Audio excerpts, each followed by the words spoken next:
السلام علیکم ورحمۃ اللہ وبرکاتہ۔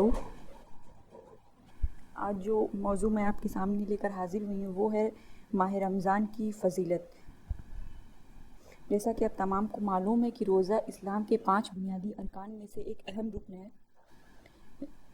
جب رمضان مبارک شروع ہوتا ہے تو اس میں جنت کے دروازے کھول دیے جاتے ہیں اور جہنم کے دروازے بند کر دیے جاتے ہیں، شیاطین قید کر دیے جاتے ہیں، اور ہر شب کو ایک منادی پکارتا ہے، اے خیر کے چاہنے والے آگے بڑھ اور شر کے ارادہ کرنے والے پیچھے ہٹ۔ اس مہینے میں مومن کا رزق بڑھا دیا جاتا ہے۔ اللہ تعالیٰ کی ایک آخری کتاب قرآن کریم اس مبارک مہینے میں نازل ہوئی۔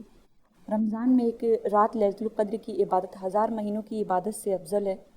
رمضان کی ہر رات کو اللہ تعالیٰ اپنے بندوں کو جہنم سے آزادی عطا فرماتا ہے، اور اس مہینے میں نوافل کا ثواب فرض کے برابر ہو جاتا ہے اور فرض کا ثواب 70 گنا بڑھ جاتا ہے۔ اور جو شخص اس مہینے میں ایمان اور ثواب کی نیت سے روزہ رکھے اس کے پچھلے گناہ معاف کر دیے جاتے ہیں۔ اور اس مہینے میں رات کو ایمان اور ثواب کی نیت سے نماز میں کھڑا رہنا پچھلے گناہوں کی معافی کا سبب ہے۔ جو شخص کسی روزہ دار کا روزہ کھلواتا ہے اسے روزہ دار کے برابر ثواب ملتا ہے۔ رمضان کا پہلا عشرہ رحمت کا، دوسرا عشرہ مغفرت کا اور تیسرا عشرہ آگ سے نجات کا ذریعہ ہے۔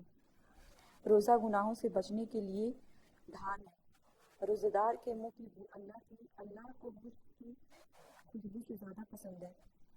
فرشتے افطار کے وقت روزہ داروں کے لیے استغفار کرتے رہتے ہیں۔ اللہ تعالیٰ اپنے نیک بندوں کے لیے روزانہ جنت کی آرائش کرتا رہتا ہے۔ جنت کے دروازے کھول دیے جاتے ہیں اور جہنم کے دروازے بند کر دیے جاتے ہیں۔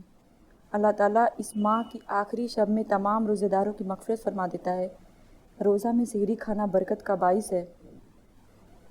آخر میں اللہ تعالیٰ سے دعا ہے کہ اللہ تعالیٰ ہمیں اس بابرکت مہینے میں زیادہ سے زیادہ عبادت کرنے کی توفیق عطا فرمائے۔ آمین۔